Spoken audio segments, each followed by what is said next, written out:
To date, at least 32 nations have provided military aid to Ukraine, with a value approaching $150 billion. Of those nations, few can match the massive contributions made by Sweden, NATO's newest member. They've provided 21 packages of military aid to date, worth around $11.24 billion.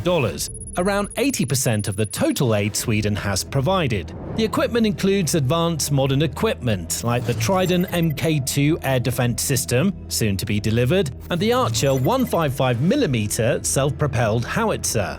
But it also includes older equipment to help plug the gaps in Ukraine's arsenal, and one of the most useful of those is more than 60 years old. The Panzerbandwagen 302, or the PBV 302 Armored Personnel Carrier, or APC if you don't want to use its full name, may have been around since the 1960s, but is currently carving out a unique place on the Ukrainian front lines. So let's take a look at how Ukraine has breathed new life into the stalwart of Swedish military technology and how it's making a difference on the battlefield. The delivery of the PBV 302s to Ukraine was first announced back in May 2024. Sweden stated that it would be delivering the vehicles as part of a massive 16th tranche of aid worth $1.3 billion, and not just a few of them. The entire Swedish stock of its locally produced PBV 302s would be delivered. At the time, it was expected to be around 300 vehicles. The announcement may have been somewhat of a surprise to Ukraine, which didn't seem to have been expecting it. Ukraine only approved the PBV 302 for use 3 months later, in August. Nonetheless, by November of that same year, the first units had been delivered and officially welcomed into the Ukrainian armed forces. In August of 2024, Sweden confirmed that it had completed the delivery. A total of 239 PBV 302s appear to have been delivered in the end. In addition to the vehicles, Sweden also committed to providing spare parts, maintenance equipment, and ammunition to support the new brigades Ukraine was forming around the vehicles at the time. Now, that commitment to providing parts explains both why Sweden was able to give Ukraine its entire fleet of PBV 302s and why the final number delivered was significantly lower than the number initially expected. As noted earlier, for all its enduring qualities, which we'll explore shortly, the PBV 302 is old, dating back to the early 1960s. Warfare has obviously changed over the years, and Sweden prudently upgraded its primary APC from the PBV 302 over time. By 2014, the entire fleet had been decommissioned and placed into storage. So, Sweden isn't depleting its own defense capabilities by transferring all its PBV 302s to Ukraine. All the working vehicles have been transferred, and the rest are where the spare parts will come from in the main. Cynics may claim that, in effect, Sweden has just cleared its warehouses of some old junkyard armor. But that's not really the case, for two very important reasons. Firstly, Sweden has also supplied Ukraine with significant numbers of the vehicles with which it replaced the PBV 302, the CV-90 Infantry Fighting Vehicle, or IFV. To be more precise, Sweden is understood to have delivered at least 50 of the CV-90 40C variant of this powerful vehicle in 2023. The CV-90 family of vehicles, CV-90 being short for Combat Vehicle 90, is designed to be highly mobile and well-protected vehicles with multi-role functionality, including reconnaissance, infantry fighting, and support. The CV-90-40 is an upgraded version, featuring improved armor, a more powerful engine, and additional equipment, including the Barracuda thermal camouflage system. So, Sweden certainly can't be accused of just dumping its old junk on Ukraine. It's clearly providing whatever cutting-edge vehicles it can spare. Secondly, from Ukraine's perspective, the vintage isn't important. If it works, send it, and the more the better. At the start of the war, Ukraine found itself greatly outnumbered by Russia in practically every category of weapons you can think of. The gap was particularly stark in terms of armored fighting vehicles, or AFVs, a category that includes both APCs and IFVs. In February 2022, Russia was estimated to have between 15,800 and 27,000 AFVs, while Ukraine had anywhere from 3,300 to 8,500. To be sure, those estimates vary pretty wildly. Figures obscured by the fog of war often do. But whichever numbers are correct, the gap is significant. What's more, the majority of Ukraine's fleet was also, frankly, pretty long in the tooth. Ukraine's IFV fleet was dominated by Soviet-era tracked BMP-1 and BMP-2 models. The BMP-1 first entered service in 1966, while the BMP-2 entered the chat in 1980. As for its APCs, the most numerous in service with the Ukrainian armed forces at the time were its 8x8 wheeled BTR-80s, another hand-me-down from the Soviet Union in Ukrainian service. The BTR-80 first entered service in 1985. Ukraine also fielded several of the BTR-80's predecessors, the BTR-60 and BTR-70, which entered service in the early 1960s and 1970s respectively. Now, it's not like Ukraine went into battle armed only with aging AFVs. Ukraine's domestically produced BTR-3 and BTR-4E Butsafal 8x8 wheeled APCs entered service in the early 2000s, and its 4x4 Novator was unveiled as recently as 2017. The point is that at the start of the war, Ukraine was already well accustomed to working with a combination of old and modern gear. In fact, the thriving pre-war Ukrainian defense export industry was making a killing revamping and modernizing old Soviet stockpiles into vehicles fit for modern warfare.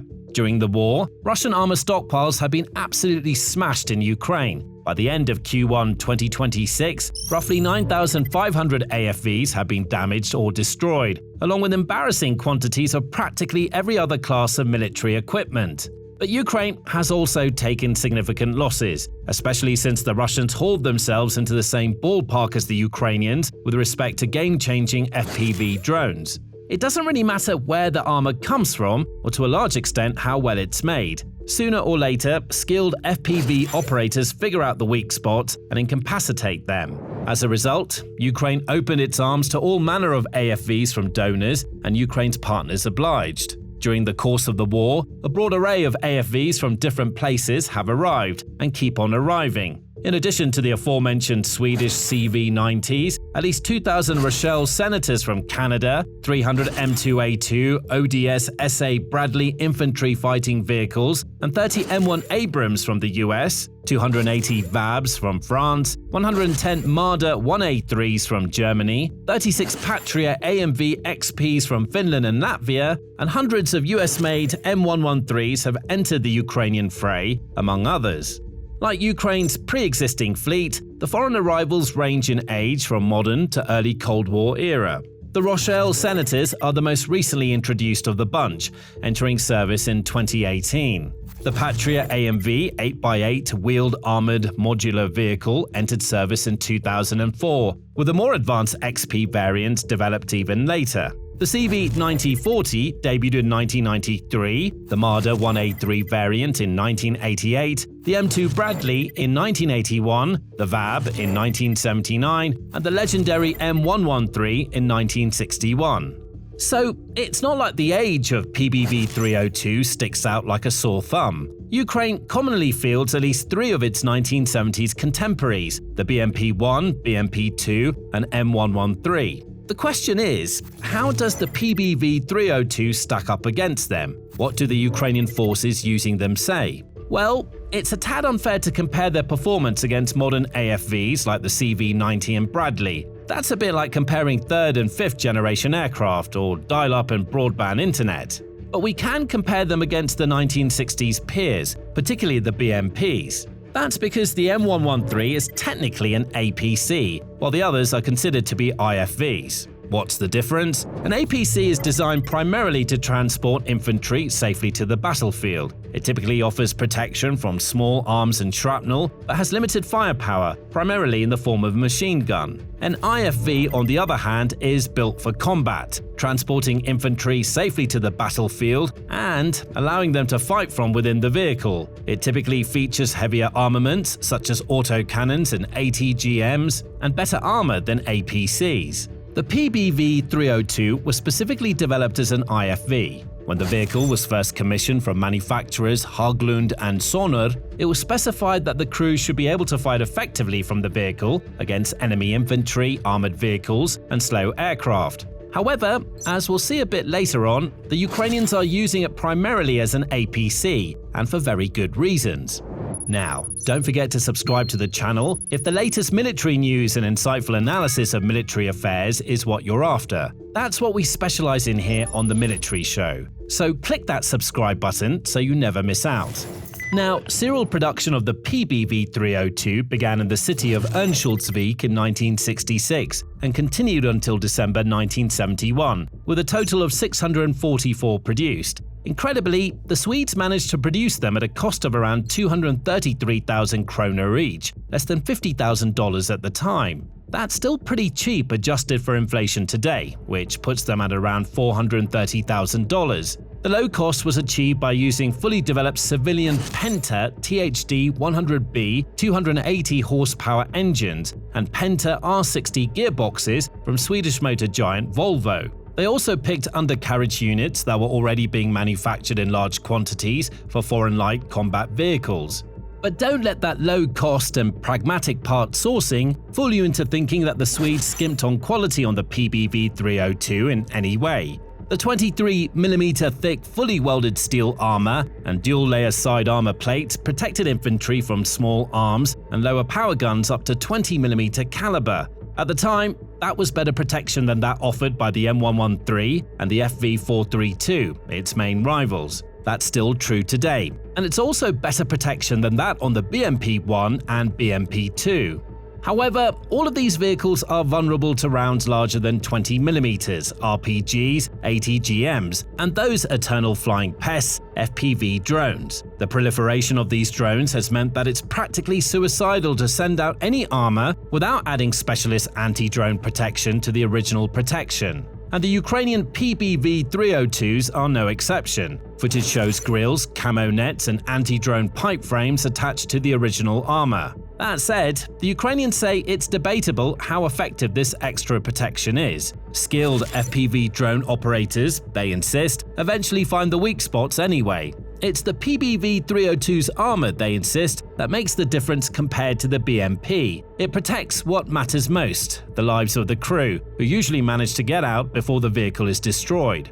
But improved protection is not the only way in which Ukrainian forces say the PBV-302 trumps the Soviet BMPs. One of the most important aspects of a battlefield vehicle is how easy it is to drive. Ukrainian forces report that, in that regard, the PBV-302 beats the BMP hands down. According to a crew member, identified with the call sign Basil, operating it is pretty easy. It's not much harder than driving a car, just with levers instead of the steering wheel, he says. Or, as another crew member puts it, any puddle, any muddy slope we've got, she pulls through beautifully. The Ukrainians also report that the PBV-302 can smoothly overcome obstacles in third or fourth gear without so much as slowing down. Compare that to the BMPs, where Ukrainian crew members say that when a gear jams, a common occurrence by all accounts, you've got to wrestle with it to knock it loose. That's far from ideal when there are RPGs, artillery and drones hunting you down on the battlefield.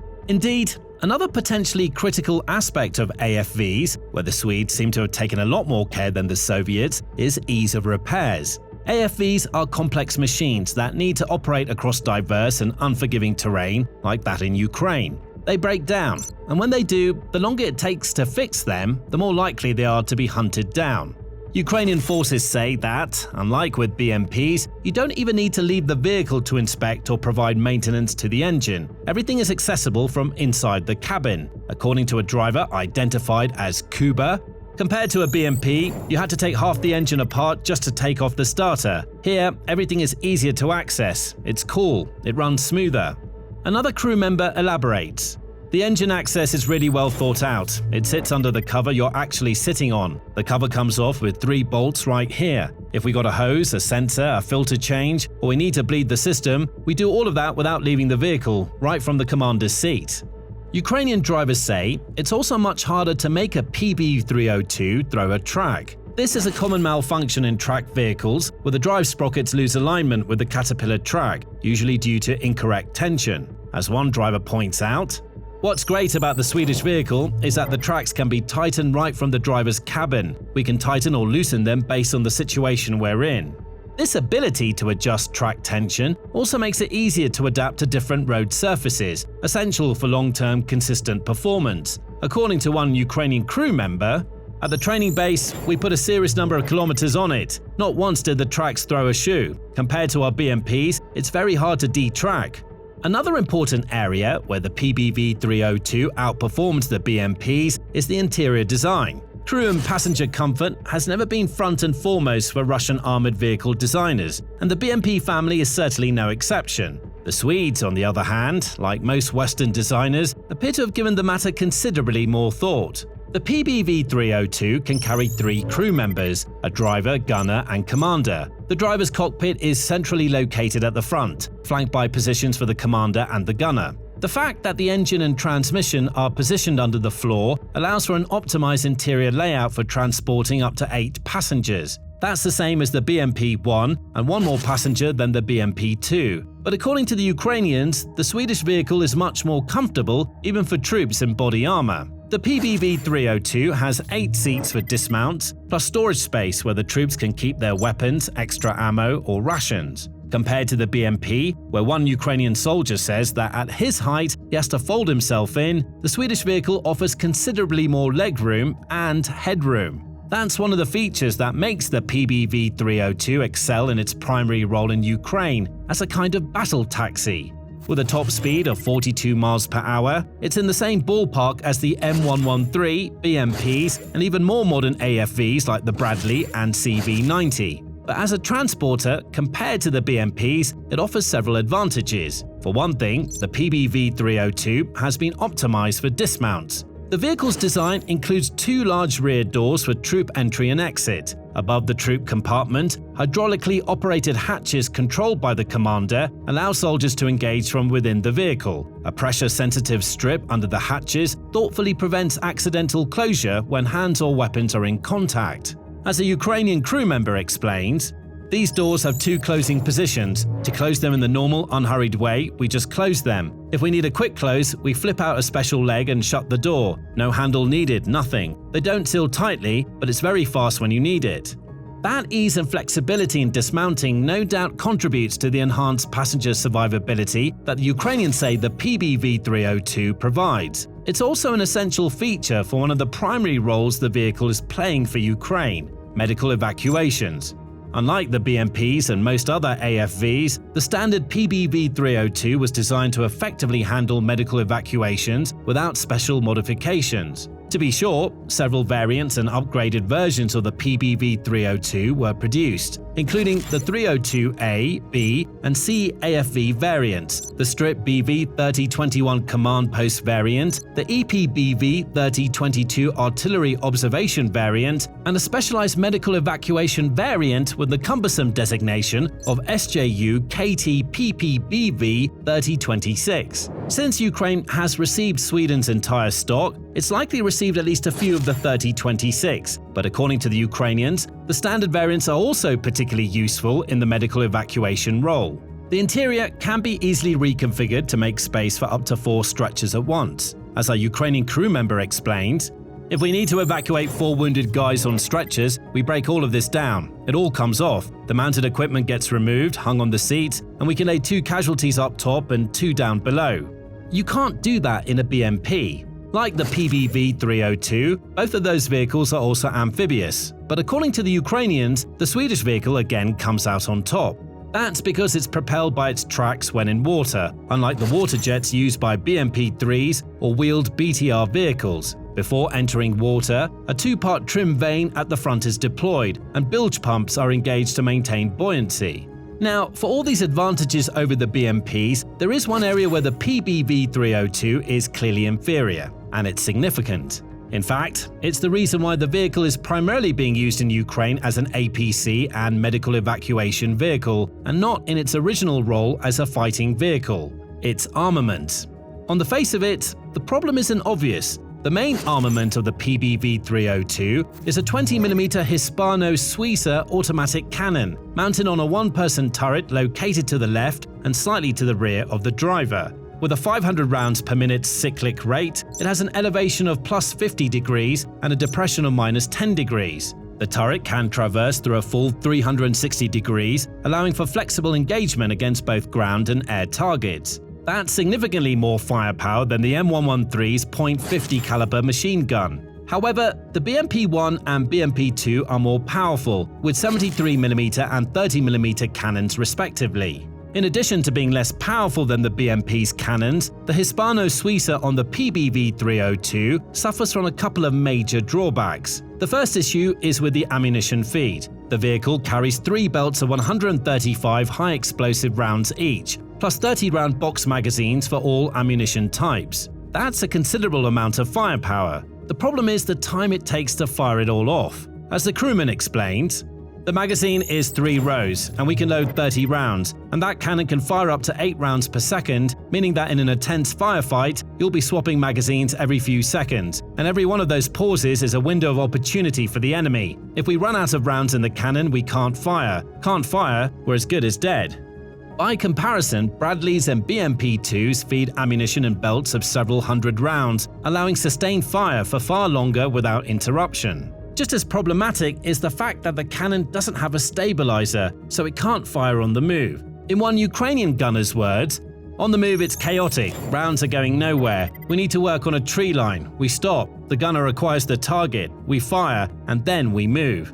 And that's a bad feature to have an in-drone saturated environment. On the plus side, the cannon does feature a separate sight for targeting aerial threats and is capable of hitting targets like helicopters up to 1.2 miles away. However, the gunner needs to stand up in the turret to use the feature, exposing himself in the process. Given how cramped the crew positions are, that might actually seem like a bit of relief. All that room for troops and stretchers in the back came at the cost of room for the crew up front. According to the Ukrainians, larger soldiers struggle to get into their positions, let alone comfortably. Add it all up, and the PBV-302 isn't ideal as an IFV. It just doesn't have enough firepower for the modern battlefield. It also lacks the advanced optics, situational awareness, and protection levels that modern Western IFVs like the CV-90 provide. It's better suited as a battlefield taxi, and that's exactly how Ukraine is using it. Are the Ukrainians happy to have their aged Swedish beasts? You bet. As the crew member sums up,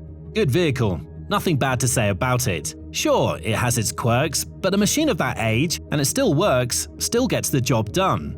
Just goes to show quality old military gear doesn't have to die. You can send it to Ukraine, and they'll make good use of it. Of course, as mentioned earlier, Sweden is supplying state-of-the-art gear to Ukraine along with its antiques. Check out this video about the amazing new Swedish Loki modular anti-drone system. And thanks for watching.